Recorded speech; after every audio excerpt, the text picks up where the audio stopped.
Oi, eu sou a Ana. Oi, eu sou a Lili. Esse é o Imigrantes, um podcast que conta histórias incríveis de pessoas pelo mundo. Fabi, vamos lá, vai contando pra gente quem é Fabi. Então, eu sou carioca, saí do Brasil quando eu tinha 14 para 15 anos, assim, eu comecei a trabalhar como modelo no Rio, quando eu tinha 13 anos, e quando eu tive 14 para 15, assim, eu fiz a minha primeira viagem, aí eu fui para Nova York trabalhar por uma temporada, assim, uns 3 meses, minha mãe foi comigo. Depois daí eu voltei para o Brasil por mais 3 meses e depois eu fui para o Japão e comecei a viajar sem parar. E voltava uma vez ou outra, assim, a cada 2 meses, assim, para o Brasil. Na época eu ainda estava terminando escola, né?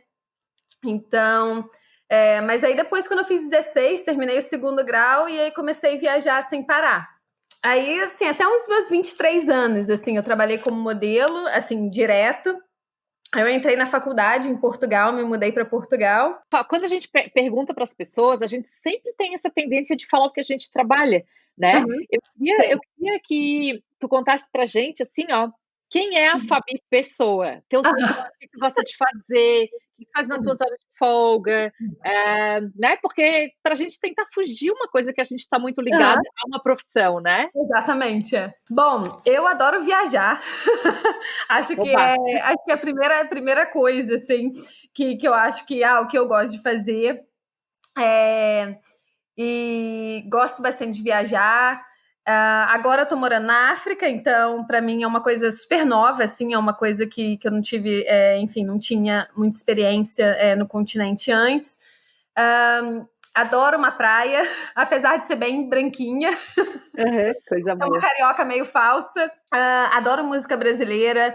E então, assim, morar na África, assim, tem essa coisa boa, né? Porque tem esse clima, assim, as pessoas, assim, a música é uma coisa, assim, bem constante, assim. E é um povo bem animado. Então isso eu imagino, porque quando a gente passa em algum lugar africano, a gente vai no Carnaval de Notting Hill aqui em Londres, a música africana é como a nossa música, né? Aliás, é tudo muito parecido, né? Não tem qualquer lugar que a gente vá que tenha música, as pessoas estão lá muito sérias, né? Vai em qualquer lugar que tenha música brasileira, música africana, ninguém fica parado. Sempre tem alguém que dá um balancinho ali, né? É aquela música verdade. que não tem que parar. Sabe que eu acho que eles também sentem isso? Eu morei muito tempo em Brixton, né? Que é uma área africana, afro-caribenha, muito, de Londres, né? Para quem não conhece, é uma região, assim, muito, muito, muito africana de Londres. E aí, eu sempre senti que eles têm uma identificação muito grande, porque eu sou, para quem nunca viu meu rosto, eu sou a brasileira. Quando você pensa numa brasileira latina, eu sou essa pessoa, entendeu? Tá na cara que eu sou latina. Então, sempre teve essa identificação, assim, sabe, muito grande. Qualquer africano que estava ali perto de mim e né, na minha vida ali em Brixton, sempre a identificação rolava assim muito fácil, tipo na academia, de onde você é? Eles sempre perguntavam, né? Olhava pra mim, de onde você é? Brasil. Ah, Brasil. Eles falavam assim, vocês são nossos primos. Sempre. Então, realmente, assim, tem uma identificação que às vezes a gente até nem reconhece quando tá no Brasil, mas quando a gente sai, a gente vê essa identificação, né, de tipo, das cores, das comidas, dos temperos, do tom de voz, da música, da alegria, né, muito, tem muito mesmo. E eu sou totalmente o estilo que as pessoas não pensam numa brasileira, assim, loura, branca, bem branca. Mas é impressionante, quando eu falo que eu sou do Brasil, tem uma conexão, assim, automática. E fora, assim, no Malau, você acha aipim, você acha farinha de Imagina. As comidas são muito parecidas, muito parecidas. Feijão. Aipim, todo mundo vai à loucura, meu Deus, aipim. É verdade, tem umas coisas, né, eu não conheço, eu conheço só o norte da África, mas é verdade que quando eu quero comprar comida brasileira, pelo menos em Londres, era muito fácil para mim achar, por causa dos mercados africanos. Feijão, arroz, né? Feijão e arroz, o arroz que é batata, não existe, né? E aí, de repente, Banana aqui, frita, gente. Banana frita eu acho que é mais caribenho, na verdade. Mas assim, eu acho que é mais do outro lado, assim, tipo, da África, assim, do oeste, eu acho. Onde que eu tô, assim, não tem tanta banana frita, não. Mas assim, a comida, assim, é arroz, feijão, e tem também muito aipim, as pessoas comem muito. E é engraçado, porque europeu não conhece muito aipim, né? Não conhece. não. Exótico, né? E aí, quando eu falo, eu como isso sempre, todo mundo fica assim, ai, meu Deus. Não, e a gente vai nos lugares e pede porção de aipim frito, e aí os gringos, tá, mas o que é isso? É caçada, né? O aipim come. Exatamente. Eles ficam maravilhados, eles comem, eles amam, né? Porque não estão acostumados, enfim, é muito parecido mesmo.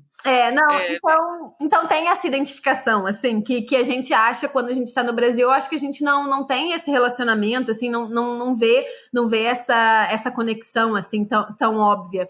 Mas é impressionante, quando você viaja, você vê, assim, perfeitamente, assim. Eu visitei Maputo ano passado, que é para a cidade onde eu vou me mudar no ano que vem.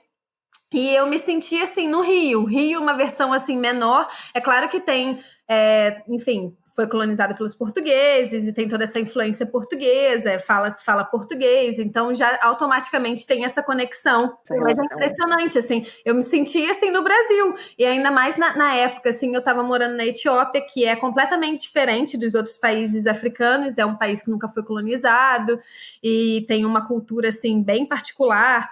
Não tem muita essa coisa quando a gente pensa em África, assim, a Etiópia é completamente diferente, assim, a cultura etíope. Mas, assim, eu fui para Maputo e pensei, meu Deus, isso é o Rio, versão menor, talvez, assim, nos anos 90, e é uma versão, assim, me senti completamente em casa. Fabi, você é uma menina de 31 anos, não é isso? Isso. Ou 30? 31 anos. Então, Fabi tem 31 anos, mas é uma pessoa que tem uma vivência, assim, surreal. Você trabalha, tem quase 20 anos, com 31 anos de idade. E tem uma vivência, já morou em vários países. Conta pra gente um pouquinho dessa trajetória, da linha do tempo, como você chegou onde você tá. Então, voltando, eu sou de Marechal Hermes, eu sou do subúrbio do Rio de Janeiro. É um lugar onde as pessoas, assim, não têm tantas oportunidades, enfim, principalmente, assim, de viajar bastante, aprender outros idiomas e, enfim, com 13 anos eu comecei a modelar, enfim, eu fui numa agência de modelos e comecei a trabalhar no Rio, e depois eu comecei, um ano depois disso, uma agência de Nova York quis que eu fosse para lá, e minha mãe foi na época comigo, e a partir daí, tipo, enfim, minha carreira como modelo começou a dar certo. Depois disso, comecei a viajar, fui para o Japão, depois para a Europa, e não parei mais, assim. Até os meus 23 anos, eu trabalhei só como modelo, assim, foram 10 anos, assim, trabalhando direto. E aí, quando deu, assim, uns 23 anos, eu quis começar uma faculdade, pensei que enfim, trabalhar como modelo não é uma coisa, assim, que por mais, assim, são poucas pessoas que conseguem, enfim, viram uma Gisele Bündchen da vida. Eu comecei, tipo, a achar que seria um pouco deprimente eu chegar nos meus 30 e poucos anos e não poder trabalhar como modelo, porque as pessoas não ter mais trabalho, não ser uma opção. É uma carreira muito curta, né? Eu acho que as pessoas também, quando começam elas já têm esse entendimento de que em algum momento elas vão ter que parar e vai ser cedo, né? Mas é muito difícil ter esse entendimento, porque na época que você está viajando, você está trabalhando, você, enfim, tem uma independência financeira muito nova, você tende a achar que você sempre vai conseguir fazer isso. É muito difícil você ter esse pensamento, vai acabar um dia, e você aceitar que esse dia está chegando. Com certeza. Acho que é muito difícil. Ter uma outra carreira demanda tempo, né? Demanda dedicação, com certeza. Então, assim, para você ter esse entendimento de você parar, tipo, numa idade que você ainda pode trabalhar, assim, bastante tempo, enfim, começar a fazer outra coisa e não fazer, enfim, não trabalhar como modelo o tempo inteiro, é muito difícil. A Fabi e eu, a gente se conhece já há um bom tempo. Então, eu lembro de ter conversas com você muito nova, você muito nova, né? E me passar essa ideia de que você estava perdendo tempo, era tarde demais para fazer determinadas coisas, porque eu acho que, como você já estava trabalhando há muito tempo, né, na sua Tudo vida. começou muito cedo, né? Eu acho que o timing, assim, a ideia do tá cedo demais, tá tarde demais, tô ficando velha pra isso, essa vida de modelo te faz perder um pouco a noção do que é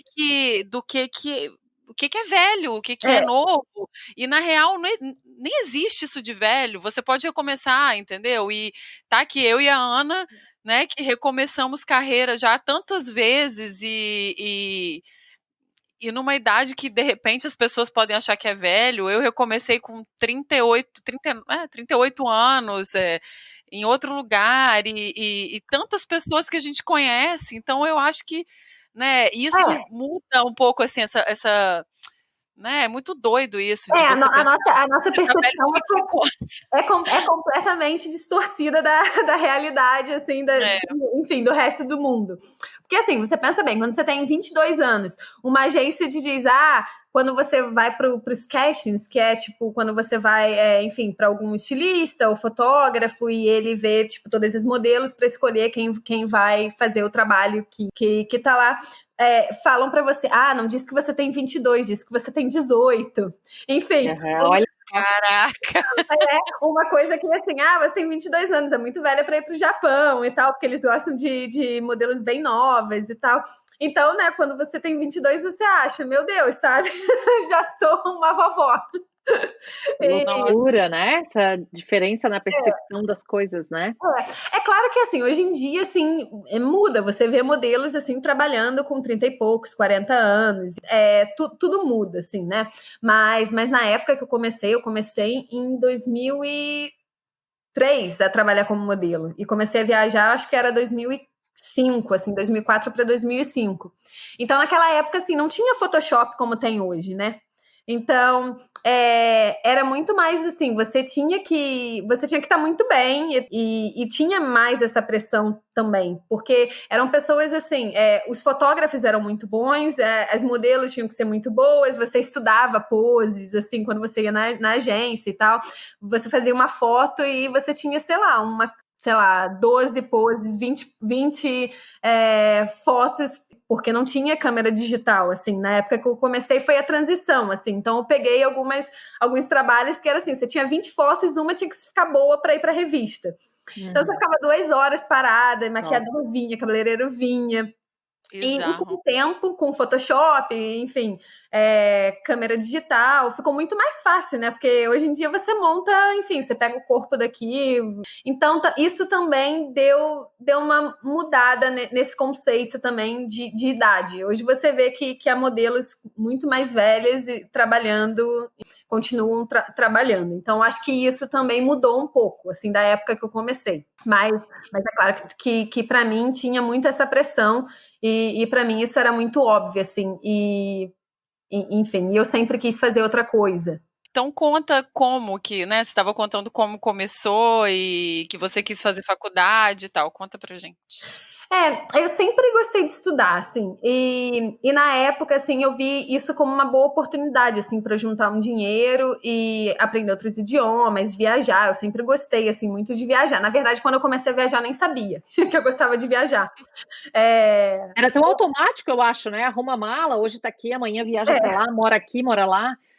E é uma loucura, assim, porque eu falo hoje com o meu marido, ele fala, meu Deus, quando eu tinha 15 anos, eu tava fazendo viagem de escola e fugindo dos professores para sair para beber e tal, e você morando no lugar mais longe do Brasil que pode.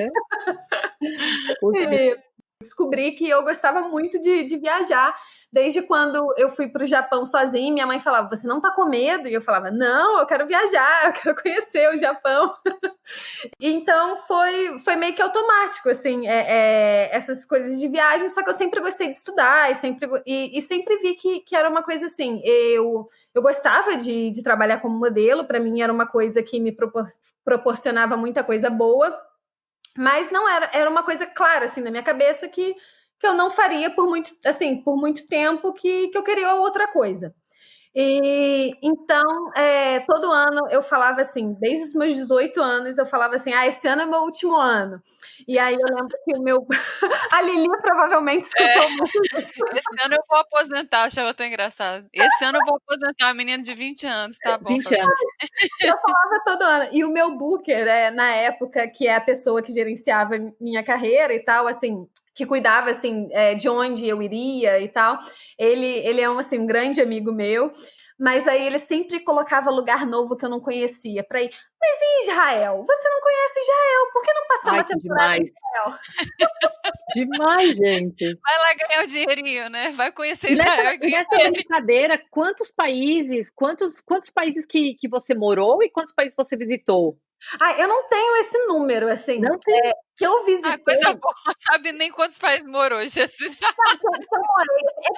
O meu conceito de morar, eu acho que é completamente diferente do que morar, assim, para uma pessoa que vai estudar, uma pessoa que sai. É porque a gente passa temporadas, né? Então, passa 3 meses aqui, 4 meses ali. Às vezes, assim, tinha lugares assim que dava para ter uma base maior. Por exemplo, eu já tive base em Paris, em Milão, em Londres, em Portugal, mas assim, em outros lugares que você fica 3 meses, assim, que enfim, não sei se isso você consideraria morar, assim. Uma passagem, digamos assim, né? Só que assim, uma passagem engraçada, porque, por exemplo, o Japão. Eu sempre fiquei 3 meses e tal, só que eu considero que eu morei no Japão, porque no total eu passei mais de 1 ano e meio da minha vida no Japão. Entre 3 meses aqui, 4 meses ali. E é um lugar que eu tenho uma identificação, assim, absurda. Que eu gosto, que eu sinto saudades, assim, como do Brasil, assim. Então, assim, eu nunca contei, assim, eu acho que eu já contei, mas eu não tenho de cabeça, assim, quantos países eu morei, mas, assim, acho que deve ter sido, assim, uns 12, assim, 10, 12, assim, de mais tempo. Agora com os países africanos deve ter aumentado essa conta. Mas é assim, né, morar nesse esquema que enfim, que eu expliquei. Mas morar, eu acho que assim, você foi no supermercado, tem um apartamento, tá num apartamento, tem que lavar roupa, lavar louça, ir no supermercado já tá morando. Então... Ainda mais hoje em dia, né, com Airbnb, a pessoa pode morar no mundo inteiro. Então. Mas acho que sim, essa questão da identificação, ela faz com que a gente tenha esse entendimento de morar ou não morar, né? Porque nem todo lugar dá para ter um endereço, nem todo lugar dá para se registrar no negócio do bairro, né? Mas eu acho que o fato de passar tempo, conhecer os locais ali do seu bairro, ter um café preferido, ir naquele supermercado, naquele mercadinho X, é que eu acho que tem essa identificação, né? Diferente, nem todo mundo hoje em dia com Airbnb, eu quero morar 3 meses em cada país. A pessoa mora, ela mora, mas talvez ela tenha esse entendimento de moradia, né? Fisicamente ou questão de documento, questão de, né, registro, essas coisas não vai ser possível. Mas acho que a identificação, sim. E eu acho que também no meu caso, assim, por eu estar trabalhando e tal, então eu sempre tenho essa meio que essa conexão. Então, assim, foram muitos países, assim. Mas aí o meu booker, na época, ele que me conhece, eu falava pra ele, eu falava, cara, você me conhece, sabe me manipular direitinho. Porque eu falava, vou parar. E ele, mas... nossa, tem essa agência, enfim, em Singapura, que queria que você fosse para lá. Por que não faz Singapura antes de parar, então, né? Já que vai, então, para fechar esse lugar exótico e tal. Aí ele falava, você pode viajar, tem Tailândia do lado, Malásia e tal, não sei o quê. Aí eu ia. E aí, maravilha. Era o conto, assim, eu fiquei 5 anos, assim, é meu último ano. Aí, mas aquela aposentadoria que nunca chega, meu Deus. Exatamente, Aí, quando eu fiz 23 anos, eu falei, agora eu vou... em Portugal tem um sistema que são para maiores de 23 anos que você faz uma prova e tal para entrar na faculdade. Eu fiz e passei. Aí eu falei, é isso, vou parar. Aí parei completamente de modelar por 6 meses e aí comecei, entrei na faculdade e tal. E aí eu quase fui, assim, a loucura nos 4 primeiros meses. Eu falei, meu Deus, eu não vou aguentar isso. Eu vejo as mesmas pessoas todo dia, coisa que eu não vejo desde quando eu tinha 14 anos. Eu tenho uma rotina, assim, muito, assim, estabilizada, uma coisa que eu não tenho desde quando eu tinha 13 anos, assim, 10 anos que eu não Foi tenho. aquele choque contrário, né? Ao invés de eu começar tenho- uma vida corrida, foi a vida pacata, né? De ter uma rotina novamente. Exatamente. E aí eu falei, gente, eu não consigo lidar com isso. Eu falei, eu vou parar. E aí o meu booker, assim, meu mestre dos magos, e ele Tava falou... lá com a lista já pronta, esperando. Esse aqui não riscou ainda. Mas aí, como ele era muito meu amigo, ele falava, não, você vai conseguir e tal. E eu também, na época, ele é português e tal. E minha agência, tipo, que cuidava de tudo era em Portugal. Então ele gostava muito que eu estava lá também. Ele falou, por que você não começa a conciliar? Fazer uns trabalhos e tal. Aí você vai fazer uma viagem aqui, outra ali. Nas férias você viaja para trabalhar como modelo, mas ainda estuda. Aí eu comecei a fazer isso. E vi que essa era a chave do segredo para continuar a faculdade e não ir à loucura. E aí, assim, eu fiz faculdade, me formei em Relações Internacionais e Ciência Política. Depois eu fiz uma pós em Estudos de Segurança. E aí depois eu entrei no mestrado. Aí quando foi emendando tudo... E encaixando ser modelo ali no meio, pronto, né? Deu para levar. Encaixando, porque era uma boa oportunidade também para poder financiar tudo, né? Os estudos, enfim, e pagar as contas e também, enfim, ter essa independência, assim, nesse lado. Aí, assim, o meu último trabalho como modelo foi antes de eu ir para a Etiópia, porque aí, enfim, eu fiz uma prova e passei para trabalhar na Embaixada de Portugal na Etiópia. Na época eu já estava morando muitos anos em Portugal, e Portugal tem esse sistema que depois que você mora muitos anos lá, você consegue, antes de você ter nacionalidade, você tem um estatuto de igualdade. Ah, que legal isso. Portugal, assim, foi um país, assim, que me abriu, assim, tem muitas portas, assim, tipo, que eu consegui fazer tudo isso graças a Portugal, assim, até o meu trabalho na Etiópia, assim, foi graças a Portugal. Eu sei que, assim, que tem muitas coisas que, né, tem muita burocracia, muita coisa, assim, que a gente pensa muito quando se muda e quando mora lá, mas eu sou muito grata, assim, por tudo que eu consegui. E aí, enfim, aí eu fui trabalhar na Etiópia como conselheira econômica e política para a embaixada, cuidando da parte da União Africana, que na época eu estava ainda escrevendo a minha tese de mestrado, aí eu acabei fazendo a minha pesquisa de campo também na Etiópia. E aí, nessa época que eu me mudei para a Etiópia, o meu marido, na época era meu namorado, né? Ele se mudou para o Malawi, assim, foi uma coisa assim da gente se mudar para a África assim juntos. Mais ou menos ao mesmo tempo, Uhum. Ele recebeu a proposta para ir antes para o Uganda, e aí foi quando eu me candidatei à vaga na Etiópia. 2 semanas antes de eu me mudar, a organização que ele trabalha mudou ele para Malawi, que é 5 horas da Etiópia de voo. Pronto. Já não tá, mas é que é tudo muito longe, né? Então, por mais que a gente pense, tô sozinha, né? Na verdade, não tá, porque tem um suporte lá, né? Mas, ao mesmo tempo... Exatamente. Certo. Aí, quando eu me mudei, quando eu acabei o meu contrato, assim, depois de 1 ano e pouquinho na Etiópia, eu acabei me mudando para o Malawi, e é onde que eu tô hoje.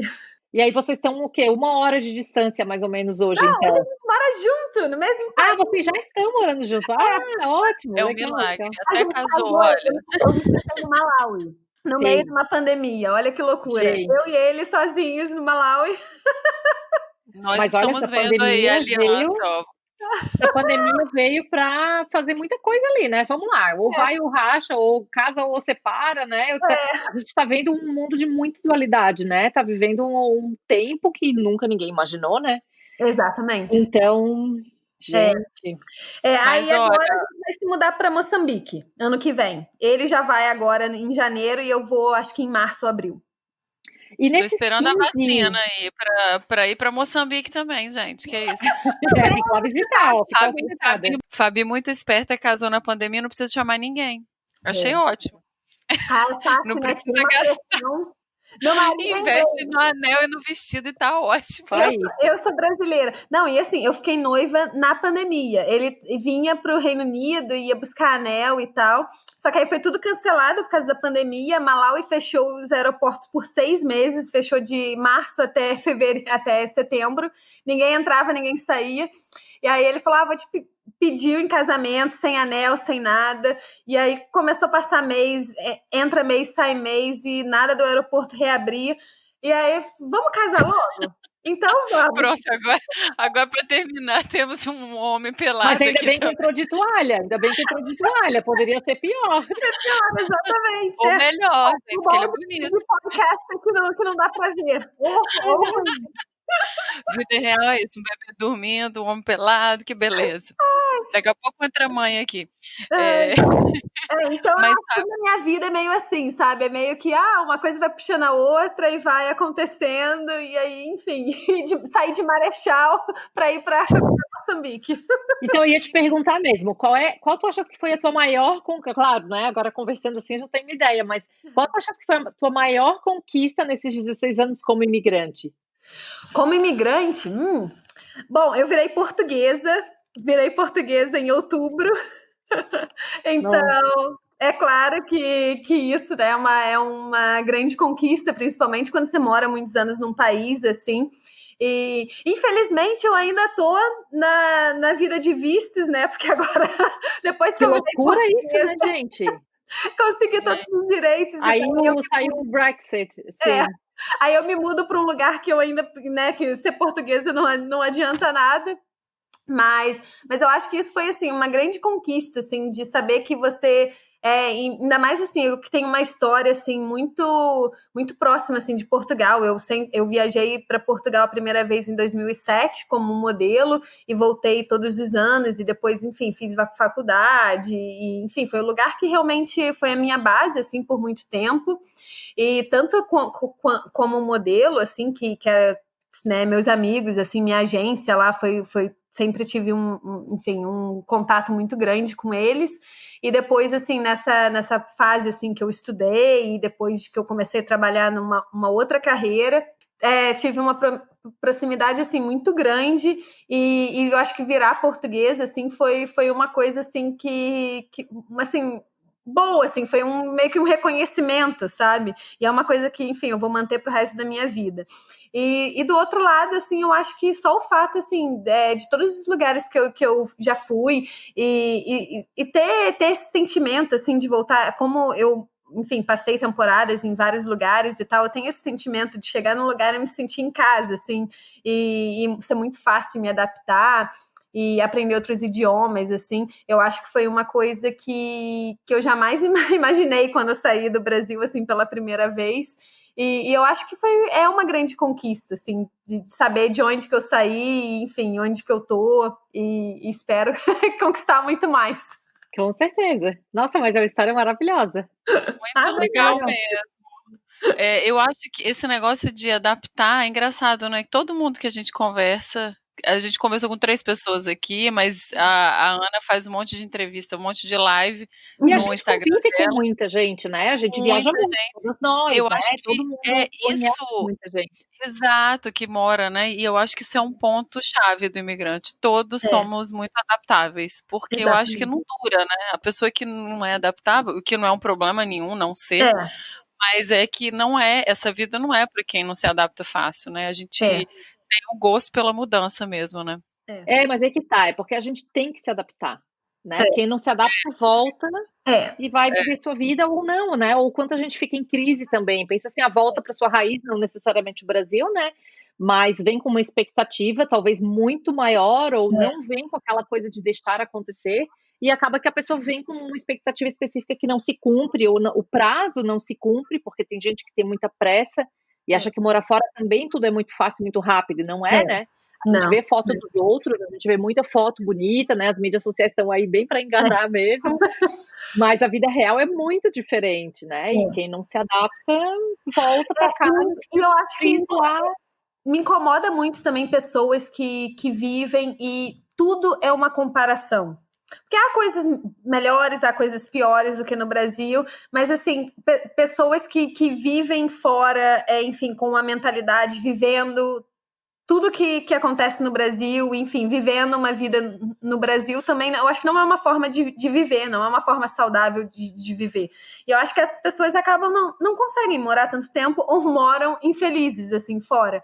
E é uma coisa que eu vejo que hoje eu consigo... enfim, quando eu digo, assim, que eu me adapto e tal, acho que é uma coisa que eu consigo... fazer, porque morar na Etiópia para mim foi muito difícil, depois assim de ter morado assim muito tempo na Europa e Ásia e tal, países mais desenvolvidos, e voltar assim, e a infraestrutura na Etiópia é difícil, não é uma coisa assim muito fácil de morar lá, e eu vi assim como é que, apesar de eu ter viajado, de eu ter tentado ler bastante e tal, era uma coisa assim que eu não me adaptei, assim, não, enfim, é um lugar que eu vivia, mas com a cabeça de tipo, meu Deus, quando eu vou embora, sabe? E eu acho que deve ser muito ruim ter esse sentimento o tempo inteiro na sua vida, em todos os lugares, assim. E graças a Deus, assim, tipo, no país que eu moro hoje, e nos países que eu morei anteriormente, eu nunca tive isso. Deve ser horrível. Eu acho que a gente tem que sempre lembrar que a gente tem os privilégios e tem escolha. E por causa dos nossos privilégios, a gente tem o poder de escolha, às vezes, né? Que muita gente não tem.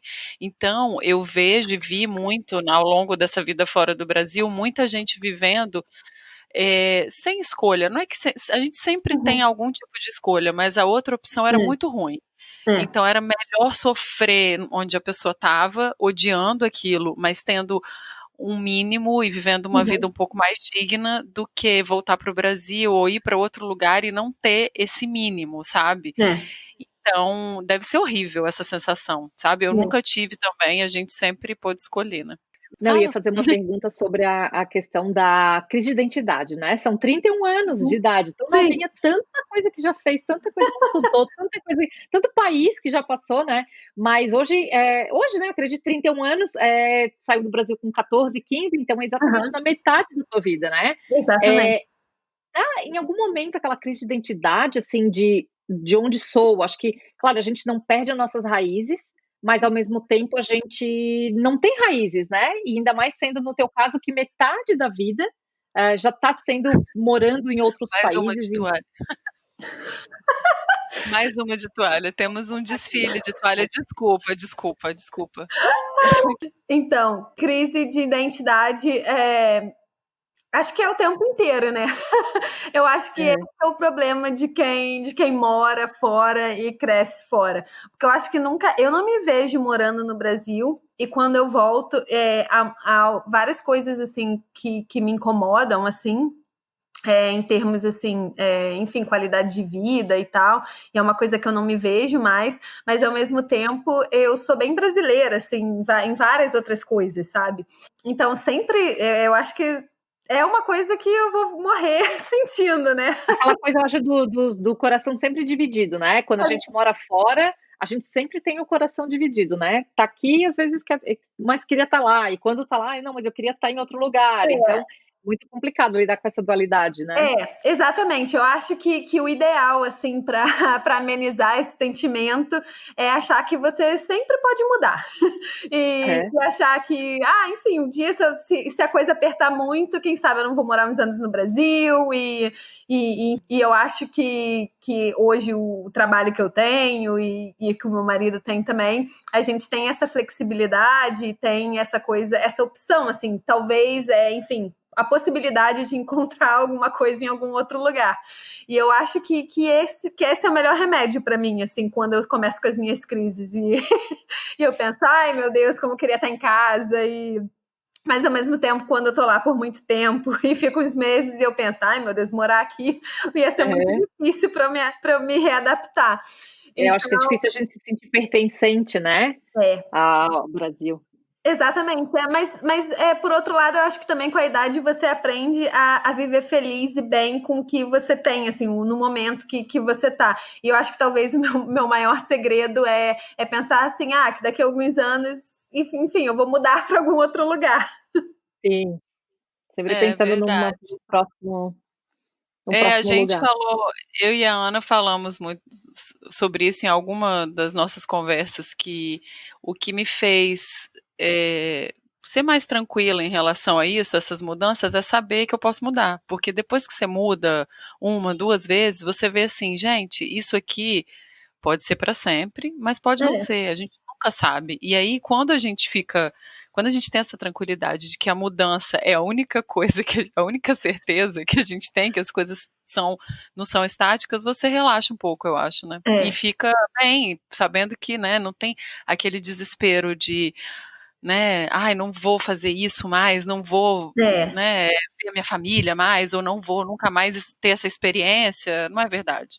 E essa valorização da possibilidade de ter uma cidadania, de ter um visto também, né? A gente vê agora, desde o anúncio do Brexit, quantas pessoas estão correndo atrás de conseguir, né, um status para poder ficar legal, ou até os próprios europeus, quanto tempo correndo atrás de cidadania. E o pessoal, né, a gente tem visto uma migração muito grande para Portugal também, muita gente até que está indo provisório, mas porque quer ter essa cidadania para dar um futuro melhor para os filhos, né? Então, essa questão de ter um visto mais burocrática, e eu conheço pessoas que falam, mas fica correndo atrás desse monte de burocracia, sim, mas é porque é essa burocracia que no fim ela vai te dar a liberdade de ir e vir, né? Então, a partir da cidadania, visto, né, possibilidades, o leque se abre, né? Não vai depender de uma carreira que muitas vezes não vem, ou de um curso que às vezes a pessoa não quer fazer ou não vê possibilidade de fazer, né? Então acaba dando essa liberdade de ir e vir, né? E fazer com que essas mudanças realmente aconteçam, né? Com mais facilidade. Exatamente. Tá, o que te inspira? Porque tu não falou da tua carreira, tu falou no que trabalha, É verdade. mas não falou da carreira em si, né? O que tu fazes hoje? Então, hoje eu trabalho numa organização de desenvolvimento, é uma organização que fornece serviços de saúde sexual e reprodutiva, é uma organização inglesa, que está em vários países assim, do mundo, inclusive Malawi, e pro-choice, e é um trabalho assim, bem bacana, assim, que você vê... o resultado, assim, você vê as mulheres recebendo serviços e, enfim, é uma coisa, assim, muito, muito automática, assim, quando você faz uma visita de campo e tal, você consegue ver, assim. Eu faço parte da área de projetos, então eu cuido da gestão de projetos que são financiados por doadores, assim. Hoje a gente tem 9 projetos e, enfim, é isso que eu faço, assim. Cuido dessa parte.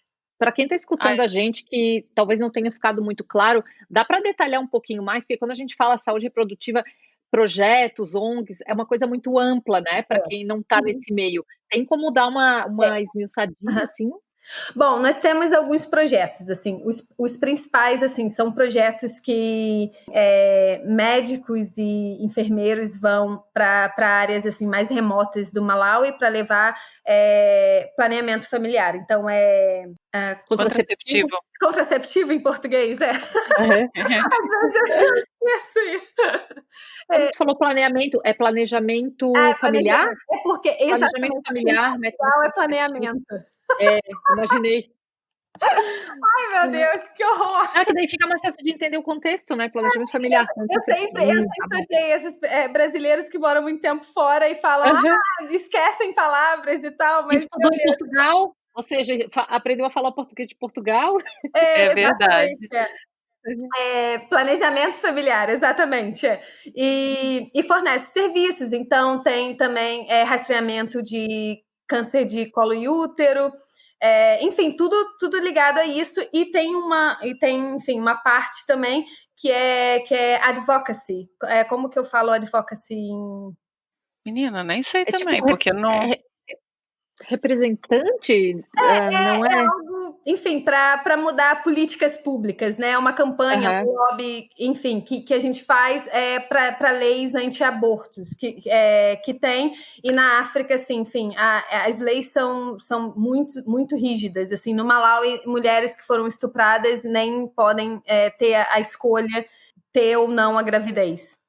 Na verdade, são campanhas que a gente faz, enfim, com representantes públicos, com ministros, ministérios, órgãos, instituições públicas, para que apoiem, enfim, uma mudança de lei que flexibilize, enfim, leis anti-aborto, assim, são alguns dos projetos que a nossa organização também faz, Porque no Malawi, enfim, as restrições são muito, muito grandes, assim. O seu mestrado foi relacionado a isso, ou eu estou enganada? Então, o meu mestrado foi focado em migração, e eu estudei, na verdade, foi questão de gênero e integração de refugiadas eritreias em Addis Abeba, na Etiópia. Uhum. Então, teve a questão de gênero, mas era mais ligado, assim, em migração, em integração, assim. Então, teve toda essa coisa de identidade e políticas migratórias, políticas para refúgio. Muito legal. Fabi mostrando, olha, que modelos também são inteligentes. Mas tem várias amigas assim que trabalham, enfim, hoje trabalham nessa área de desenvolvimento, fizeram mestrados e algumas, enfim, tem uma que está indo para o doutorado. Não, lógico que a gente sabe, eu tô brincando, porque é uma coisa que até você fala, que é uma brincadeira que as pessoas esperam, né? Porque a mulher é modelo, bonita, e aquele padrão, né? Mas é impressionante também como a gente, enfim, como eu, pelo menos, assim, tem esse estigma todo, e tem uma coisa que faz, assim, você se sentir bem segura, assim.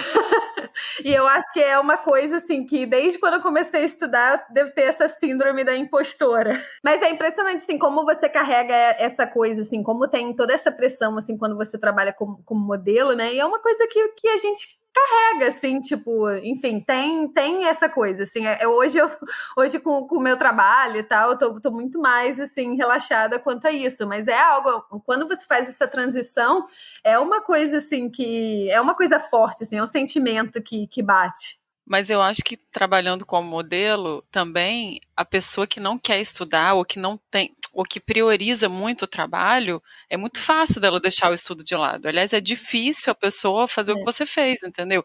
Então, eu acho que as pessoas vão muito porque a pessoa é bonita, a pessoa não pode ser bonita e inteligente, mas o que não tem nada a ver. Mas, assim, pensando sendo mais objetivo, a pessoa não teve essa oportunidade, porque se você começa a trabalhar com 13, 14 anos, é muito fácil de você deixar os estudos de lado, entendeu? É muito fácil. E para você voltar com 25 anos, voltar a fazer segundo grau, terminar segundo grau, e é uma questão, pode ser uma questão para muita gente, né? Não, ainda mais que já se tem essa consciência de que é uma carreira muito rápida, né? Então, o que as pessoas pensam? Elas vão descobrir algo para fazer depois que a carreira acabar. E não durante, como um preparatório para a hora que chegar esse fim da carreira de modelo, né? Exatamente, e é uma coisa, assim, que é muito difícil, assim, não é uma coisa fácil, e eu acho que é por isso que muitas, assim, tipo, e muitos também, né, tipo, enfim, acabam não fazendo. Você vive muito hoje, né, sem pensar muito no amanhã. E aí, de uma hora para outra, eu imagino agora, na época de pandemia e tal, tudo deve ter parado e deve ter sido um baque, porque como modelo também, se você não trabalha, você não ganha, né? Então, você pode até ganhar bem, mas se você fica, tipo, sei lá, 6, 7 meses sem trabalhar, enfim, o dinheiro acaba, né? É verdade. E é uma vida cara, né? Não é uma vida barata, porque esse lance de viajar e tal acaba saindo de tudo que você ganha, porque você que paga suas passagens como modelo, enfim, apartamento. Sério? Não é uma coisa custeada pela agência. Só loucura, isso daria outro podcast, vou te falar. Só estaria, essa carreira é mesmo. Porque as histórias, assim, que eu também não conheço muitos modelos, né? Eu conheço a Fabi, mas assim, as histórias são cabulosas mesmo. Mas tipo, de você acabar, as histórias que ela me contou já, né? De você acabar pagando para trabalhar quase, né, Fabi? Exatamente. Você faz, assim, tipo, revistas, assim, as melhores revistas do mundo de graça. Modelo não ganha. Modelo não ganha pra coisa lá de ter o portfólio. Não, porque vai dar visibilidade, vai fazer a Vogue. Exatamente. Fotógrafo também não ganha, isso? Fotógrafo e modelo não ganham pra sair em revista, não é isso? Não ganha. É uma coisa que eu não sei, mas modelo não, pra editorial, pelo menos na época, não ganhava. Não sei, assim, a Ásia, em outros países, assim, mas, tipo, os países ocidentais, não. Quando ganha, sei lá, ganhava táxi. O dinheiro para você ir de táxi de casa pro lugar. Agora vamos para os quadros, que é aquela hora que a gente também entra no papo. Sim, eu sei que a gente já interrompeu 1000 vezes essa conversa aqui, mas a gente gosta de contar causo. Então, nos quadros, você, Fabi, responde, né, as perguntas, mas a gente também entra nessa dança, tá bom? E eu queria que você me contasse um pouco dessa expectativa e realidade que você tinha de morar fora. Eu sei que você morou fora em vários países e que começou talvez sem expectativa, mas vamos falar do primeiro lugar que você morou e se estabeleceu, que é Portugal. Se tinha alguma expectativa, alguma coisa que você chegou lá e não, ou se surpreendeu, ou foi uma decepção? Bom, eu acho assim, Portugal, eu me mudei para lá depois de muito tempo que eu fui. Então, assim, então meio que já sabia, assim, eu ia para Portugal, ficava 3 meses enfim, ia para outro lugar. Então, quando eu me mudei para lá, assim, eu já sabia, assim, muita coisa, assim, dos prós e contras, assim. Mas é claro que, assim, uma coisa chocante quando você começa a trabalhar, enfim, em outras coisas e tal, é como os salários são baixos, assim, em Portugal. Nossa, é verdade. Não é assim, os salários assim para um país europeu que você tem na cabeça, né, que né, enfim, país europeu, enfim, tá tudo ótimo e tal. Os salários são baixos, assim, e o custo de vida aumentou muito nos últimos anos, assim. Eu sempre tive muita sorte, assim, com tudo em Portugal e tal, mas eu sei que para quem a vida não é fácil, assim, para quem chega lá, um salário mínimo, enfim, são 600 euros, então para você pagar um aluguel e querer ir fazer tudo e tal, é muito puxado, assim, não é uma coisa não é uma coisa fácil. Demais, e lembrando, as pessoas que estão no Brasil, a gente sempre fala em euro, quando a gente fala em euro ou em libra, as pessoas fazem a conversão. Gente, 600 euros, só gostaria de lembrar, 600 euros não são, não multiplica pelo câmbio atual, porque não é isso, quando você mora num lugar, 600 euros são 600 euros. E não dá para você pagar nenhum aluguel direito. 300, 400 de aluguel Não, então, dividindo assim, casa, né? Então, você não aluga uma casa. Você vai dividir casa, você vai alugar um quarto por 300 euros, aí metade do seu salário já foi embora. E aí enfim, tem todo o resto, né? Comida Então, isso foi uma coisa, assim, que me chocou bastante. Mas, assim, antes de eu morar, eu lembro que antes de eu ir pra Itália, porque as minhas primeiras viagens foram para os Estados Unidos e depois Japão, né? Então, eu tinha aquela imagem de laço, não era laço de família, como era, por amor, de Veneza, entendeu? A Regina Duarte e a filha indo para Veneza. Ai, Fabi, que bom seria se a vida fosse assim. Seria tão bom se a vida fosse um roteiro do Manuel Carlos, nossa. E aí eu lembro que eu tinha essa visão de Itália, entendeu? Eu lembro que eu tinha já ido para o Japão e Estados Unidos e tal, e aí a minha agência falou, você vai fazer os desfiles em Milão, depois de Nova York e tal, então eu fiquei assim, me achando na novela do Manuel Carlos, assim, eu, Regina Duarte, passeando de gôndola pelos canais de Veneza, né? Aí cheguei em Milão, no inverno, um frio danado, a cidade toda cinza. Nossa, foi a maior decepção da minha vida. Saber que eu não estava na novela do Manuel Carlos, que era uma cidade comum, que assim, não tinha toda essa beleza, assim. Mas enfim, depois eu fiz as pazes com Milão, assim, depois que eu fui no verão e tal. E depois a novela de Manuel Carlos também no Leblon, eu tenho isso com o Brasil quando eu vou.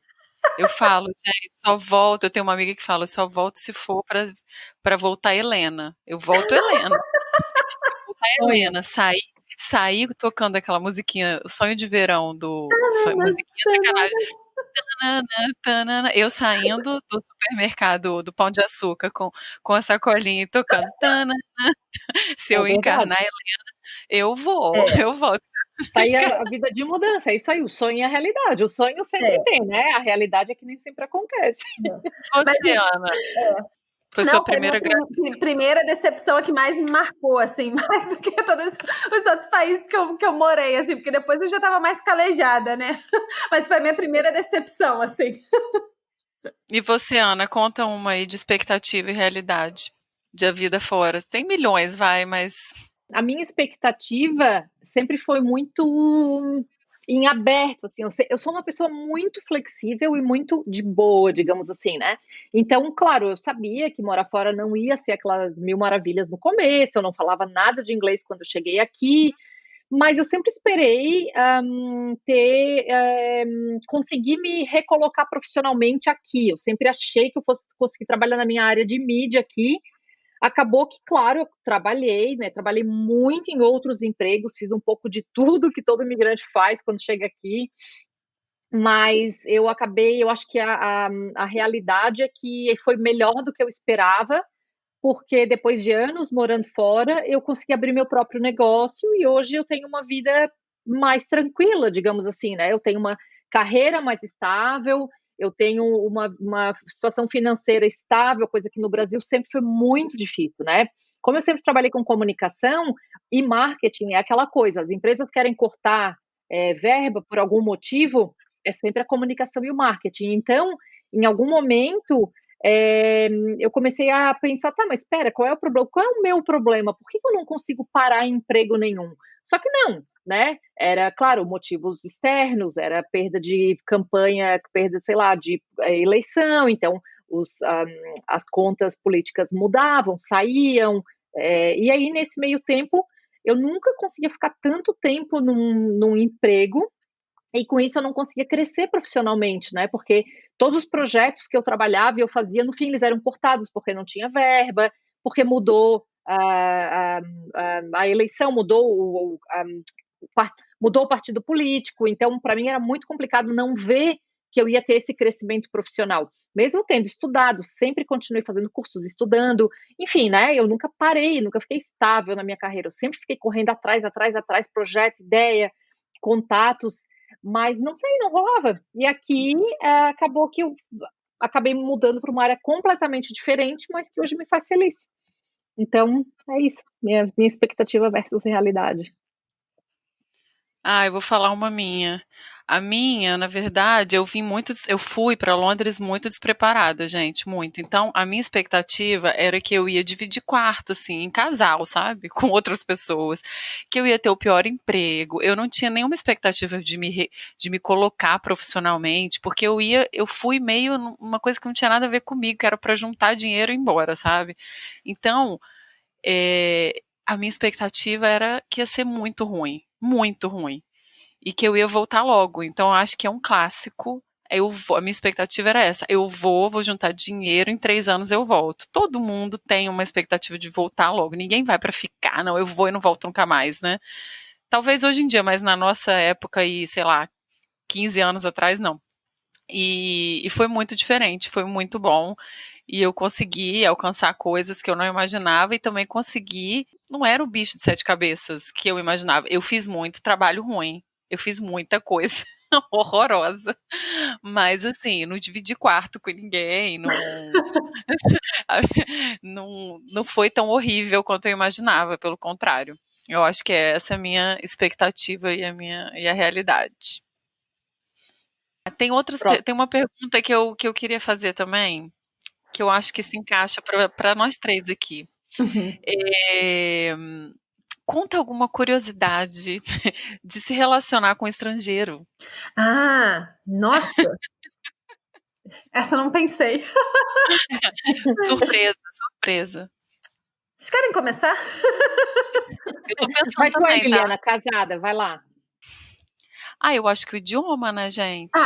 Não. Curiosidade. Você não tem isso, mas assim, a gente tá sofrendo muito com o idioma um do outro, eu acho. Sério? Tipo assim, quando a gente. Não, porque são 2 idiomas difíceis que nós dois entendemos o idioma um do outro. Uhum. Então, assim, quando eu falo, ele entende. Ele fala, eu entendo, mas a gente não consegue se comunicar. Então, tanto quando ele tá com a minha família, quando eu tô com a família dele, que a família dele fala inglês muito mais do que na minha, tem muito mais gente que tá fala. escutando a gente aqui, né, não vamos esquecer, mas para quem tá escutando só Verdade. fala dos idiomas. Eu me relaciono, sou casada, né, juntada com um francês, e moramos os dois em Barcelona, onde se fala espanhol e catalão, e entre nós dois a gente fala inglês. Então são 5 idiomas que a gente tem na nossa vida, né? São muitas. Mas vamos dizer que ali no dia a dia tem mais o português, o francês e o inglês, né? Fora do lugar que a gente está. Então, eu acho que isso, eu tô tentando aprender o idioma dele, ele o meu, mas é um complicador às vezes, né? É uma coisa que às vezes a gente acha que, não, vai ser tranquilo, e às vezes é mesmo, mas às vezes você não consegue se expressar, às vezes a pessoa entende uma coisa diferente. Já aconteceu comigo de um ex-namorado meu, eu chamei ele de meu amor, ele achou que eu estava dizendo que eu amava ele pela primeira vez. Tipo, ele achou que eu estava dizendo eu te amo, e eu chamei ele de meu amor, em português.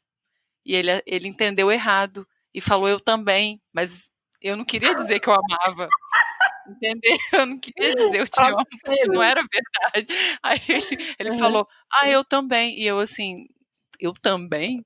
Então tá bom. Entendeu? Então, às vezes, eu acho que o idioma faz a gente passar por algumas situações assim, é um complicador, vamos dizer. No meu caso, enfim, o meu marido fala português, assim, eu falo talvez inglês melhor do que ele fala português, só que, enfim, ele consegue ir para Marechal e falar com todo mundo,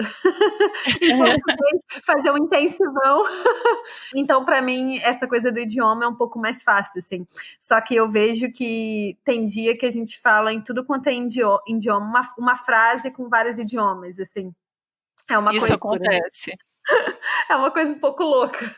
Eu acho que é doido também, mas é porque também chega uma hora que a língua sai automático, né? A gente não percebe, por exemplo, que a gente tá falando inglês ou tá falando português, né? Então, assim, não sei, quando eu vou de férias pro Brasil, volta e meia minha irmã, Ana, deu o quê? Aí ela tá falando inglês, não percebi. É porque também chega uma hora que né, quando a gente chega num nível de fluência que a língua sai automática, ela meio que vai convencional ali naquele momento, né? Então, não sei, é uma coisa que a gente está acostumado a fazer aqui o tempo inteiro. Pedir uma coisa no restaurante, né? De repente, tá lá no Brasil, tu vai pedir, eu peço no restaurante sem querer em inglês, porque vai no automático, né? De trabalho não, conversar com a família não, mas coisas que eu faço fora de casa, né? Então, elas acabam vindo antes do que... Não antes, né? Porque não é que eu tô falando sem querer ou de propósito.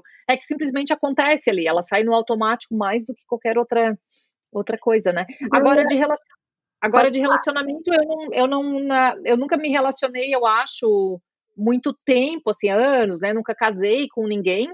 Tive relacionamentos e também, claro, com essa questão da língua, acho que volta e meia tem alguma coisa que sai sem querer, que a pessoa fala, por exemplo, assim, uma coisa que uma vez aconteceu, eu namorava com um cara da Nova Zelândia, e aí ele tinha ele tinha uma festa do trabalho, que ia começar meio-dia, e a gente ia se encontrar depois. E aí eu falei pra ele, tá legal. Ele falou, eu tô atrasado, eu tô aqui ainda. Eu falei, não tem problema, eu ia viajar no dia seguinte. E eu falei, eu tô arrumando as minhas coisas aqui, have fun. O have fun, aproveita. Pra mim era, tudo bem, ele vai chegar atrasado, mas ele vem depois. E ele entendeu que eu falei pra ele que era pra ele aproveitar e não se preocupar em vir pra cá depois. Então, aí ficou meio confuso, porque era meia-noite, mas cadê ele? Não vai chegar? Eles, não, eu já tô em casa. Eu entendi que era pra eu não ir. Então, com certeza, a questão da língua, acho que é a principal. Menina, e aí, fiquei 2 semanas sem ver o cara, porque eu fui viajar e só cheguei 2 semanas depois. Tô falando que às vezes tem umas coisas, assim, muito engraçadas, assim, dessa coisa de idioma, assim, também, né?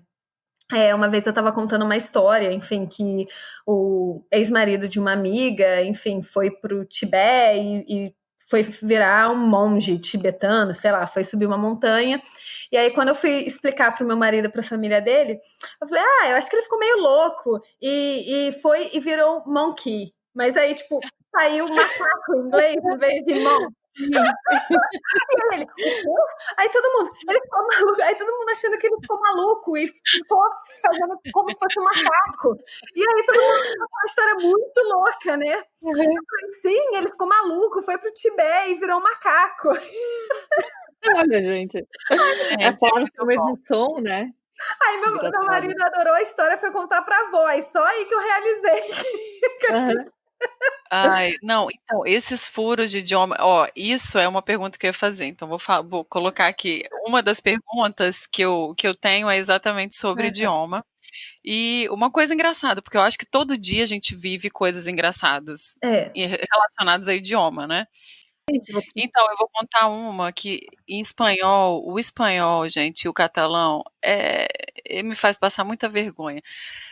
Belisquete, em espanhol, é pica-pica. Eu, agora, 3 anos e meio em Barcelona, eu tenho maturidade para ouvir, mas você imagina?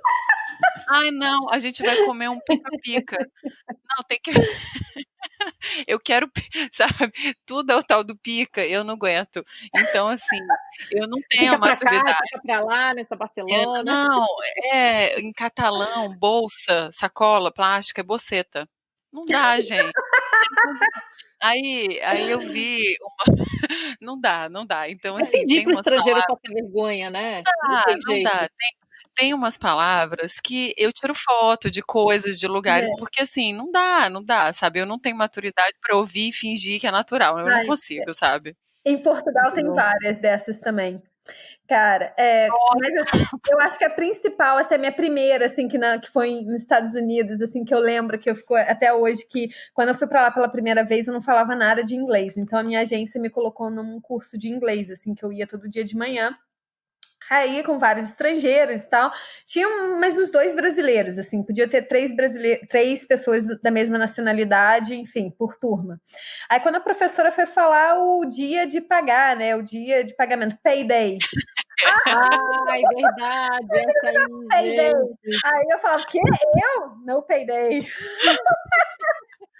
Não, tem muitas Exato, essa é muito boas. engraçada. Tem Mas muitas em Portugal tem ótimas. umas coisas muito engraçadas. Por exemplo, descarga, assim, de vaso sanitário, autoclismo. Eu demorei Gente, nunca tinha ouvido falar 3 isso aí. anos para aprender essa palavra, autoclismo. E eu acho que tem uma coisa também que todo mundo que mora fora do Brasil sempre passa, que é o lance da encomenda, né? Ai, traz aquela coisinha pra mim e tal. E a pessoa pede pra você levar um alfinete, mas ela chega na sua casa com um sofá de 5 lugares pra você levar. Você tem alguma história disso, Fabi? Vocês não sabem o que eu tô na minha mala para voltar pro Malawi. Cara, Malawi é tipo Brasil, assim, vezes, assim, 10. Um rapaz do setor financeiro da minha organização, ele me ajuda, assim, muito, sabe? De, tipo, pegar o carro dele pra ir, tipo, enfim, no banco pra mim e tal. Aí ele me deu, assim, 105 libras, aí falou, eu tenho essas libras e tal, leva que eu vou te pedir alguma coisa. Eu falei, tá bom. Aí eu cheguei aqui, ele me pediu um forno daquele de... Passada. fritar sem óleo. Passada. Daquele de fritar sem óleo. E aí eu falei, você tá de sacanagem? Tipo, uma air fryer. Uma air uma fryer. air fryer, exatamente, Aí eu falei, ele de 8 quilos, ele falou, não, porque eu queria muito e tal, não sei o quê. Aí eu, com pena, aí eu falei, tá bom, olha só, não posso te levar um de 8 quilos. Tem esse aqui de 5 quilos que eu posso, tipo, encomendar. Ele, tá bom. Aí eu tô levando agora um forno. Passada com a sem noção das pessoas. Gente, sério. Não, olha só. Gente, eu já trouxe uma mala. Uma menina falou assim, eu queria... o pai dela. Não, leva umas coisinhas pra mim e tal. E em Vitória, não tem tanta gente de Coisinha. Vitória, né? A gente Gente, caiu no golpe da coisinha. Ai, como esse Gente, golpe o que a golpe gente da leva coisa. na vida. Ele veio com uma mala de mão. Ele veio com uma mala de mão. Eu não tô brincando, uma mala de mão. E a casa da minha mãe são 4 andares. Ele subiu esbaforidíssimo com a mala, porque era pesada. E aí eu falei, não, eu vou ter que desfazer essa mala, entre outra, entre a minha mala, do meu ex-marido e tudo mais. A mala tinha roupa de dormir furada. Que isso? Ai, gente. E na vinda pro Brasil, eu trouxe presentinhos Ela me trouxe uma sacola de coisa e era assim, presentinho pro padre. Eu não tô brincando, gente. Eu não tô brincando. As pessoas... E assim, eu fiquei com dó, porque eu acho que no início da nossa vida fora, às vezes a gente dá umas de sem noção, às vezes. Eu já fiz, não isso, mas minha mãe, se deixar, ela manda a casa. Então, assim, como eu acho que foi o karma, entendeu? Que voltou pra mim, eu falei, eu aceito esse karma, mas depois disso eu não levo nada pra ninguém mais não, tá doido? Não, eu passei a dar o quilo para o peso. Eu passei a dizer pra pessoa assim, olha, Porque começou essa história da coisinha, vou mandar uma Pelo coisinha. quilo. Daí chegou uma pessoa aqui, eu ia já com muita coisa, enfim, eu não sou de ter e nem levar muita coisa, mas eu não sei porque eu ia em época de Natal, e daí eu comprava tudo que todo mundo queria ajudar todo mundo. E aí a menina, pode levar umas coisinhas pra mim? Posso. Chegou na minha casa também com uma sacola de uns 4 quilos cheio de chocolate. Eu pensei, gente, vou chegar no Brasil em dezembro, 40 graus, vai derreter metade? O que eu fiz? Falei pra ela, olha, vou levar o que eu puder. O que é prioridade? Eu vou tentar levar tudo. Prioridade é isso, isso, isso, isso. O que aconteceu? Meu namorado comeu todos os chocolates. Falei, não vou conseguir levar chocolate, vai derreter. Imagina a bagunça que eu fazia na minha mala. E depois caí no golpe da volta também. A minha mulher do meu primo, umas maquiagens aqui, pra lá, pra vender. Posso mandar uma necessaire só com umas coisinhas pra levar lá pra minha prima lá em Floripa pra vender? Falei, pode. Mandou pelo correio. Cara, chegou aquela caixa, eu peguei a caixa, eu falei, não deve ser pra mim. Não comprei nada pesado. Abri o negócio, tinha 3,5 kg. 3,5 kg. Daí eu As comecei a pessoas falar, são olha, eu muito posso levar doidas. 500 gramas. Eu falo pras pessoas hoje em dia, posso levar 500 gramas. Porque daí nada vai caber. Eu adoro que a Ana é muito pragmática, muito Olha, prática. olha que Eu adorei isso. É porque a gente está de mudança do Malawi agora para Moçambique, né? Então, a gente vai levar as coisas assim, vai de caminhão enfim, móveis e tal. Mas o meu marido vai direto agora em janeiro para Moçambique. Então, assim, tudo que assim, a gente comprou de casa e tal, ele já tá levando. Porque, enfim, a gente vai também de carro depois. Então, assim, carro, quando a gente fez a mudança da casa, as coisas pequenas, teve 3 idas de carro para conseguir levar tudo. Então, eu não tô voltando com muita coisa do Malau, é só mais coisa assim de comida e tal. E aí, cara, uma amiga minha falou: você pode trazer umas coisas para mim? Eu falei, posso. Uns 3 quilos. Aí, assim, o meu marido começou, tipo, 3 quilos só? Você tem 46? Porque pra lá, como eu comprei, tenho 2 malas. Agora chegou os quilos dela, ela, tipo assim, deu 3 quilos em ponto. Aí eu falei, nossa, é porque você 2,999. Não, é exatamente. Não é africana. Não, porque mas também as pessoas não consideram uma coisa bem importante. 3 de um, 3 do outro, 5 do outro, 4 do outro, 30 mil. Pô, são 2 malas pesadas pra caramba que a gente tem que carregar, despachar, buscar, né? Se passa pelos Estados Unidos, que às vezes eu ia pelos Estados Unidos, não sei porque era mais barato, porque quebrava a viagem, se desse eu saía um pouquinho lá. E aí acaba que tem isso, pega a mala ainda, tem que levar a mala até a esteira lá dentro, aí depois busca, e se perde a mala? Ninguém nunca perguntou, né? Tá, mas e se perder a mala? A pessoa vai cobrar que a gente tem o negócio dela. Não, mas olha só, eu já trouxe coisa eletrônica, eu já trouxe algumas coisas assim, e aí eu aprendi, eu falo assim, olha só, termo de responsabilidade, seu. Se me pararem, eu tô levando coisa minha, se me pararem na Receita Federal, a primeira coisa que fica é o seu, tá? Segundo, se quebrar, se extraviar, se a pessoa não vier buscar, eu não sou responsável por nada disso. E é a mesma coisa que eu faço quando eu mando. Eu mandei umas coisas pra minha mãe por uma amiga que morou na minha casa 2 meses e tal. Nunca minha mãe viu nada disso. E eu nem lembro disso, mas assim, eu mandei, ela demorou um pouquinho pra buscar, a mulher deve ter feito outra coisa com o negócio. E é isso aí, entendeu? Quando manda é assim. Ou ainda, só para finalizar essa história, ainda a questão do... Mas não tem como entregar na minha casa? Eu lá esperando a pessoa, e combinei com a pessoa, e a minha mãe vai, meu pai vai, não sei quem vai, e não foi ninguém. E eu lá com aquele negócio pra lá e pra cá. Porque verão férias, né? 2 semanas, eu queria aproveitar, queria ir pra praia, não ia ficar atrás de gente arada pra entregar coisa. Não. Daqui a pouco ela assim, então, Ana, sabe o que é? Será que tu não pode levar lá na casa dos meus pais? Não posso. Gente, as pessoas são muito doidas, cara. Ai, gente, mas olha só, não era tão amiga, é porque não era amiga, entendeu? O que é pior ainda, né? Porque você tem um amigo, tu leva na casa da Mas olha, uma amiga minha já levou uma mala inteira do Brasil para Portugal para mim. Eu tenho que, por isso que eu acho que eu tô pegando uma mala de 23 quilos fechadas. Mas olha só, tem muitas situações. Agora, vamos falar, aconteceu uma história comigo ano passado. A minha mãe ia me ajudar pra ficar com a Nina, né? Quando a Nina nascesse, minha mãe teve um infarto 2 semanas antes da Nina nascer. Que loucura. Entendeu? 2 semanas antes uma semana antes dela vir, um negócio assim. Minha mãe, ela estava levando um enxoval para minha filha. Oh. Um enxoval. E eu falei, mãe, relaxa, relaxa, não precisa. A gente compra tudo aqui, é mais barato, entendeu? Relaxa, a gente compra, a gente tinha umas coisinhas. Minha mãe enlouqueceu e ela, na UTI, sem conseguir falar com ninguém, minha mãe conseguiu o contrabando de um celular de uma enfermeira, entendeu? Para agilizar e para falar que que o último desejo, porque ela já estava na cabeça dela, já tinha morrido já. O último desejo dela, que ela falou para a família, era que a mala chegasse nas minhas mãos. Eu sei que eu tenho uma grande amiga de Barcelona, que a mãe dela estava indo. E a mãe, ela falou, minha mãe vai trazer, não tem nem o que pensar, minha mãe leva para você. Você paga a mala, óbvio, e minha mãe traz. E a mãe dela se comoveu muito, não precisou de nada. Minha mãe levou no aeroporto a mala, óbvio. Eu queria ir buscar no aeroporto, ela falou, de maneira alguma, a gente leva de táxi, a gente vai passar de táxi, você só esteja lá esperando. O Vansan estava lá esperando a mala, mas, gente, é uma mala de 23 quilos, minha mãe mandou.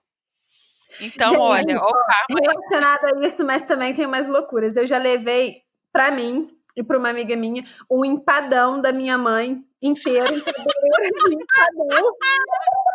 Muito bom! Para Portugal, olha isso. Eu tava morando na casa de uma amiga minha, e aí ela falou, adoro o empadão de frango catupiry da sua mãe e tal, em Portugal, olha que loucura, que fácil, em vez de levar o catupiry. Eu seria amiga do empadão, com certeza, faria Nossa, eu também. Porque, olha, tem uma coisa que eu tenho falta, é o empadão. O tabuleiro inteiro enrolado. Gente, eu já trouxe, eu já levei da Itália, que eu fiquei na casa de uns amigos, né, e a mãe dele, e tipo, a comida, gente, o que é a comida? Porque eu tava dentro da casa dos italianos e o meu amigo é chefe.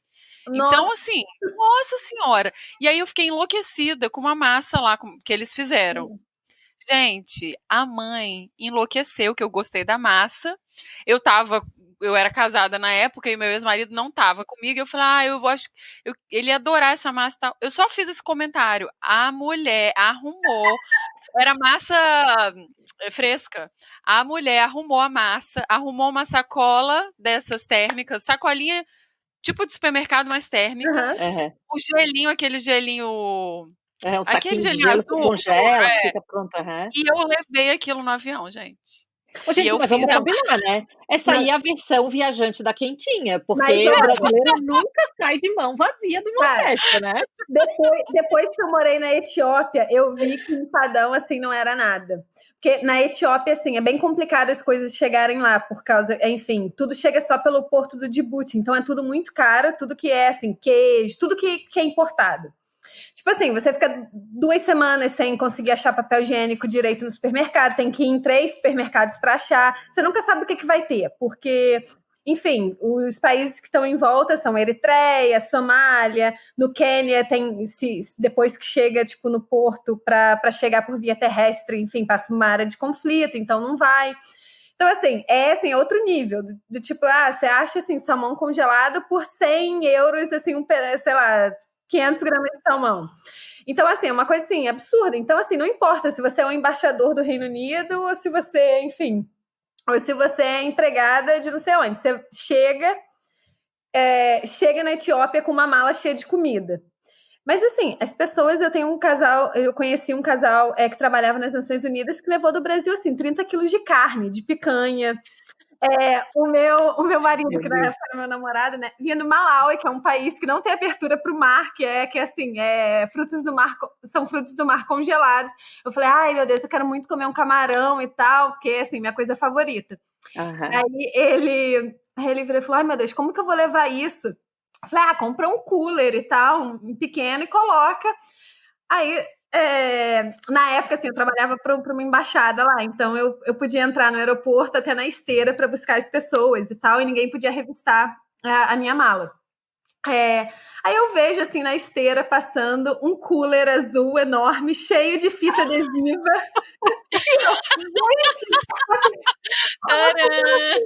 Eu pensando assim, meu Deus, que povo farofeiro e Meu tal. Deus, nem pra botar uma sacolinha. Que povo farofeiro, trazendo um cooler e tal.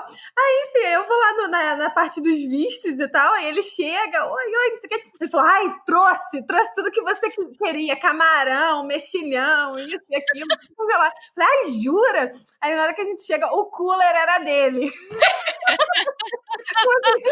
Ai, gente. Cheio de gelo. Muito bom. Muito bom. A gente tem que Maravilhoso. fazer um programa só sobre isso. Tem Ai, mesmo. gente, muito bom. Olha, Ai, só pra então, finalizar, esse aí eu preciso contar. E o meu amigo que leva conta. manga do Brasil ama manga, porque em Londres a manga não é igual a do Brasil, não é suculenta como a do Brasil, não é Mas doce é como a do Brasil, verdade, não não é é gostosa mesmo? como a do Brasil. E a gente até tem manga do Brasil aqui, mas até essa manga chegar aqui, ela já foi congelada, descongelada, congelada, descongelada, enfim, né? Ele traz manga. Um dia tá ele lá esperando na esteira uma mala, a mala veio cheia de manga, cheia. Ele trouxe tudo que ele conseguiu botar na mala. A mulher do lado, nossa, que cheiro de manga, né? Ele fala, eu adoro creme de manga. Eu adoro creme hidratante de manga, adoro. Tem vários lá na minha cidade. Gente, eu tinha Ai, gente. eu tinha um chefe, a família dele é chinesa, mas ele nasceu na Malásia. E ele morou muitos anos aí em Londres. Mas ele ia todo ano para Malásia, né? E aí, quando ele ia para Malásia, a família dele pedia para ele levar muita coisa. E ele também trazia da Malásia muita comida, muita coisa, sabe? E ele é zero estilo farofeiro. Ele é um cara mais assim, educadão, meio, né? De família assim, rica e tudo É mais. aquele cara que amarra o negócio aqui, como é Não que é é? tanto, porque ele é meio nerd. Não é tanto porque ele é nerd, mas assim, é quase a versão nerd disso. E aí, ele, uma vez eu falava assim, que a gente estava falando de visto, eu falei assim, é triste, né? Eu com visto para viver, na época que eu tinha o visto ainda, né, em Londres, para viver a gente tem que ter visto e tal, mas ainda assim, existe esse estigma do latino-americano, que é casado com o europeu e tal, tão grande que eu às vezes fico até nervosa para passar na imigração. Aí ele falou assim, eu não tenho nenhum nervo desse, meu nervo é quando eu vejo a receita. Quando eu olho, não importa em qual país eu chego, eu vejo a receita, meu filho, porque os chinês com essa cara aqui, ó, com a mala cheia de comida, cheia de quinquilharia, o povo já direto abre a mala dele. E ele ia lotado e trazia umas comidinhas de lá, muito delícia. Ele sempre trazia, levava comida pra gente pro escritório, coisa que ele trazia de lá e tal, e todo mundo comia, a gente adorava. Enfim, gente, mas contrabandos. Contrabando do imigrante. total.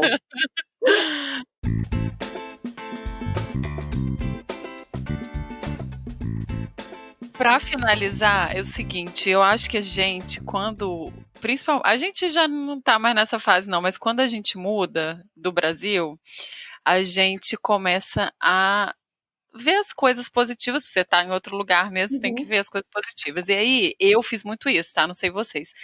Criticava muito, tá? Porque aqui não tem isso, no Brasil, porque no Brasil, sabe, criticava o Brasil, nojenta, mas hoje eu vou abrir a oportunidade pra gente criticar alguma coisa fora, vai. E eu sempre brinco que isso é a mágoa da cabocla. Nas minhas redes sociais eu brinco, é sempre uma reclamação. Então, eu abro espaço. Se alguém tiver alguma mágoa, pode soltar, pode abrir o coração. Eu vou pensar em alguma aqui, porque eu tô muito em paz. Vai, solta essa mágoa, Fabi. Eu fiz uma mágoa assim por país. Tô brincando. Sessão terapia, vamos lá. Não, mas assim, é claro que assim, eu também já tive essa fase de criticar assim, muito, muito Brasil e tal.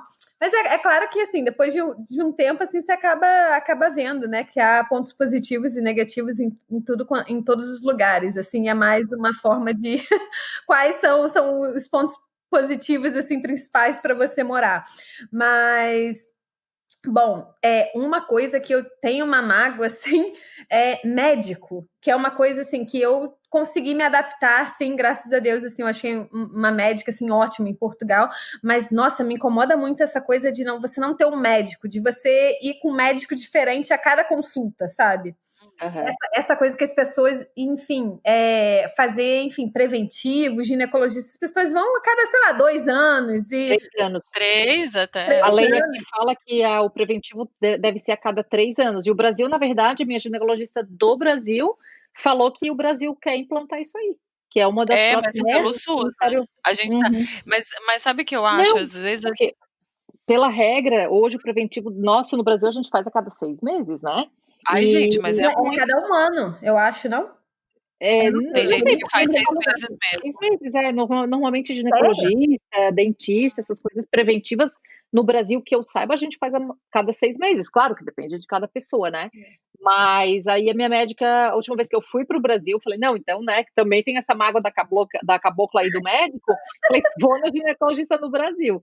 E aí ela me falou, não, entrou uma nova portaria que o Brasil, não agora, mas a gente está trabalhando para começar a indicar que o preventivo seja feito a cada 3 anos. Eu, gente, vamos andar para trás. Não, em Portugal geralmente são 2 anos, assim, mas enfim, depois que eu descobri uma coisa assim um pouco mais séria e tal, que eu tive que fazer um tratamento e tal, e assim, eu descobri uma médica ótima em Lisboa e tal, essa mágoa da cabocla amenizou um pouco, mas assim, me incomoda um pouco, sabe, essa coisa de achar, não tem nada não, você não tá na idade de risco, e foi assim que eu descobri, foi assim, uma insistência minha, e enfim, que se eu esperasse um pouco, eu, né, poderia ter um tumor no meu útero se eu não tivesse insistido com a minha médica, falar, não, eu vou pra Etiópia e eu preciso que você faça tudo que eu quero fazer. E assim, médico particular, não era? Isso é bizarro. Uma médica que eu fui, que eu tinha um plano na época, que eu falei, eu paguei uma médica particular para fazer tudo que eu queria, entendeu? Que eu falei, eu quero aqui te pedir tudo que eu quero que você faça. E nem assim ela não quis fazer. E então, assim, essa é uma mágoa assim que eu tenho um pouco, assim. Então eu vou fazer a minha mágoa da cabocla, já que nós estamos mágoas da caboclas médicas, eu vou fazer a mesma. Eu tinha plano de saúde em Londres, né, pelo trabalho, era um plano de saúde super bom e tal, mas eu tinha que passar pelo posto de saúde e pegar uma carta de recomendação para ir no meu médico particular. Se o médico do posto de saúde falasse, não, você não precisa de um ginecologista, dermatologista, o que seja, mesmo eu tendo plano de saúde, eu não podia ir. E uma vez eu tive uma dormência, eu estava trabalhando muito por causa de postura, eu arrumei uma dor no pescoço, e por causa dessa dor no pescoço eu tive dormência na parte esquerda do corpo. E aí eu falei, eu quero ver tipo, todos os médicos possíveis, porque dormência é uma coisa séria, né? Eu era nova também na época, o cara não quis me dar e falou que era normal. Aí eu falei, então tudo bem, você não quer me dar não? Então você escreva uma carta, por favor, dizendo que é normal, eu quero um laudo médico seu dizendo que é normal, porque se eu tiver algum problema, eu vou poder mostrar o seu laudo médico. Aí eu fui pra casa. 2 dias depois me ligaram do posto de saúde lá. Eu tinha 3 cartas, ele me deu um para cada médico. E aí eu fui, fiz todos os exames e depois fiz fisioterapia e tal, mas enfim, isso era uma coisa que me irritava muito, ter que passar pela saúde pública para ir para a saúde privada, até porque eu não precisava, isso você está inflando a saúde pública para quê, entendeu? Se eu tenho um médico particular. Enfim, mas essa é uma. Infelizmente, é assim que funciona. Bom, aproveitando a saga médica aqui, vou fazer então no mesmo tema, porque daí numa próxima a gente conversa sobre uma outra saga, né? Não muito. A lista é infinita. Foi mais ou menos a mesma coisa. Eu tenho uma dor abdominal muito forte há muitos anos e comecei a não dormir, começou, né? E não era relacionada à menstruação, era uma dor que dava a qualquer momento quando ela quisesse. E aí, passaram anos, teve a época de eu ir no hospital, assim, ó, nossa, 10 da noite, eu vou agora porque eu não tô aguentando, eu não vou passar mais uma noite sem dormir. E vai, exame médico, e nunca acharam nada. Até que um dia me irritei e falei, bom, vou pro Brasil, vou fazer um check-up, e aí fui na minha médica, e aí ela me passou uma ressonância magnética. E eu tinha conseguido finalmente, depois de quase 6 anos já aqui, uma ressonância magnética também. E eu fiz aqui, eu falei para ela, olha, eu acabei de fazer, eu já devo ter o resultado da ressonância que eu fiz lá. Ela falou, não quero saber, vamos fazer de novo aqui no Brasil. Então eu fiz assim, com um intervalo de mais ou menos 4 meses entre uma e outra. E aí, acabou que quando saiu o resultado, deu lá do Brasil que eu tinha endometriose profunda, e nada aqui, não deu nada. E aí eu cheguei, Sério? que é, né, claramente ela me falou, não, como é ressonância magnética, eles mostram em partes, fatia por fatia, eles vão tirando ali cada, né, pedacinho do corpo, então é um scanner muito profundo. E aí, quando eu cheguei de volta aqui, eu não mostrei o meu exame do Brasil, aí eu tinha que fazer o retorno, fui nessa médica, que é um hospital muito bom, referência, e ela me falou, então, toda feliz, né? Então, tá aqui a prova de que você não tem nada. Daí eu, surpresa, eu tenho uma surpresa pra você. Então, eu tenho esse exame. Ela olhou, ela ficou apavorada quando ela viu. Ela assim, mas como? Eu falei, eu que gostaria de saber como. E aí, acabou que me botaram numa ali, ela ficou apavorada, daí tentou fazer o maior, me dar o maior medo possível. Eu falei, não, tudo bem, então, a única coisa que a gente tem que fazer é botar você na fila da laparoscopia, vai ter que abrir, só que eu já quero aproveitar para dizer que é muito perigoso, que fura, que pode furar o intestino, que pode furar, você tem que assinar esse papel aqui, você quer fazer mesmo assim? Eu falei, quero. E aí, nessa hora, eu já nem queria, né, eu já estava morrendo de medo, porque ela me apavorou. Sim. E aí, acabou que eu falei, bom, então, quero, me botaram na lista, 3 semanas já me ligaram para eu fazer a cirurgia marcada, e aí eu falei, não, agora claro, eu quero fazer, mas eu tô com medo, né, e depois desse medo todo, eu vou fazer um dia quando eu estiver lá no Brasil com a minha médica de confiança, uma pessoa que eu quero que vai mexer no meu corpo, porque senão é a mesma coisa, vai para uma fila, vai fazer cirurgia com um cirurgião que a gente não sabe quem é a pessoa que eles vão fornecer no dia, e eu falei, não quero mais correr esse risco, acho que 5 anos de sofrimento já foram mais do que suficientes, né? Então essa é a minha mágoa da cabocla. Ui, tá difícil de falar essa palavra hoje. Você vê, meninas, somos todas caboclas idosas. Caboclas idosas. Mas eu acho que todo mundo vai ter alguma coisa para falar, de repente, da saúde, porque no Brasil é muito acessível, né? Tanto medicamento como tratamento, como exame, tudo é muito acessível, porque a gente paga, vai lá e faz. Tá com uma dor, vai no médico X e resolve. Também, né? Bom, isso a gente tá falando da nossa bolha, né? Porque eu vou te falar que eu tenho uma prima que teve Covid e o resultado dela saiu 12 dias depois. Eu tenho uma tia que tá esperando há 20 dias o resultado do Covid, provavelmente já melhorou pelo SUS e não recebeu. Não, ela saiu do confinamento dela, do isolamento dela, porque o pai dela também pegou e o pai dela tem plano, então ela seguiu o mesmo protocolo do pai. Mas ela é fumante, ela é nova, mas ela é fumante, ela não ficou bem não, tá? E então, assim, né, tem isso, a gente às vezes comparando com o SUS, nem sempre, né, porque o público tem determinados recursos, mas mesmo o privado do Reino Unido, eu acho um pouco... tem algumas coisas assim, o lado preventivo é muito raso, né? Eles não se ligam muito. O preventivo, eu acho que ele não existe. A pessoa que só vai no médico mesmo o dia que ela precisa. Ou dentista, porque as pessoas não têm dente aqui, né? Gente, falar a verdade. No Reino Unido eu acho que eu não tenho essa experiência de médico, não, mas em Portugal eu tive essa resistência, assim, até dos médicos particulares, assim, de pedir tudo que enfim, que eu queria e tal. E que no final que ela viu que era necessário, né? Salvou sua vida, de uma certa forma. Exatamente. Na Espanha não é muito assim, não. Na Espanha é bem parecido com o Brasil, não é igual, tá?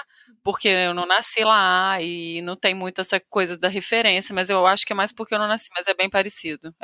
Eu vou direto no médico com o meu plano e tudo mais. Ai, mas há muitas mágoas, assim. A lista não termina. Não Vamos tem falar fim. de coisa positiva. Conta uma coisa que te inspira, Fabi. Que me inspira? Eu acho que, assim, uma coisa, assim, que me... Assim, foi bem inspiradora foi quando eu fiz a minha pesquisa de campo com umas refugiadas eritreias em Addis Abeba. E, assim, e ver a força, assim, dessas mulheres e tal... e de homens também, porque eu também entrevistei homens, né? Porque gênero não é só mulher. E para mim, assim, ver as histórias, assim, deles e ver como enfim, a sorte que eu tive, assim, né, que apesar, assim, de não ter sido nada fácil, e enfim, é claro que há sempre dificuldades, né, e não importa se você trabalha como modelo, jogador de futebol, enfim, é sempre essa dificuldade de você ser um imigrante e tal, é difícil, mas, assim, comparada com as histórias deles, e enfim, eles me contando como eles saíram da Eritreia e da repressão que tem, e, enfim, todo o caminho deles até Addis Abeba, que enfim, é uma cidade que também não apresenta muitas oportunidades para quem é um refugiado, e a saga deles até talvez irem para algum país europeu ou algum outro país africano que possa, que lhe proporcione mais oportunidades, assim, foi algo bem inspirador, assim, e eu acho que é uma coisa que me abriu muitos olhos, assim, para saber né, o quando eu reclamo de vez em quando por coisas tão pequenas, né? E, enfim, e quando a gente fala da comida, que não tem empadão da minha mãe.